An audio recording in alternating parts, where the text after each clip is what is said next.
Welcome back to Cinformi News with all the latest news from the world of immigration. It will be necessary to pass an Italian test in order to obtain a long-term EC residence permit. The test will become a requisite starting from the 9th of December this year. The conditions and form of the Italian test are contained in a ministerial decree already published in the official journal. Foreigners may have a level of knowledge of the Italian language corresponding with the level A2 in the Common European Framework.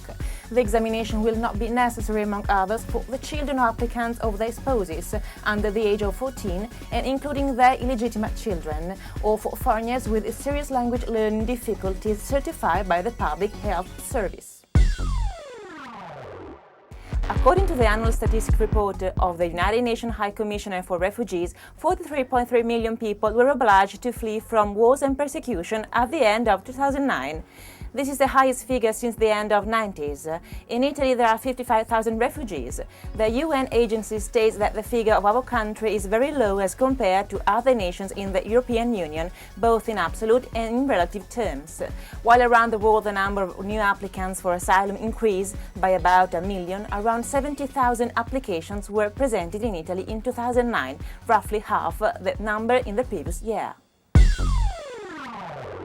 A strong commitment to serving the community in order to encourage increasingly strong social cohesion. Associations of immigrants living in Trentino reaffirmed this commitment, particularly in the field of volunteer work and welfare, when meeting the Provincial Councillor Lia Giovanazzi Beltrami to sum up the process started up a year and a half ago with the application of a coexistence program approved by Provincial Council.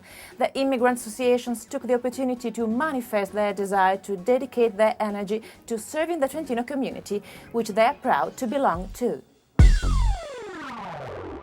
On average, immigrants have lived in Italy for 7 years, have an educational level similar to that of the Italian population, and in 32% of cases they have experienced forms of black market labor.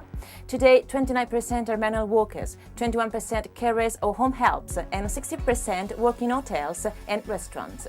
This is the picture of immigrants working in our country emerging from a survey carried out by ISMO, Censis, and IPRS for the Ministry of Employment and Welfare Policy. Half of the immigrants working in Italy declare a net monthly income of between 800 and 1,200 euro. Only 13.3% have an income of between 1,200 and 1,500 euro, and just 1.2% earn more than 2,000 euro. That's all for today from the world of immigration. Goodbye and thank you for joining us.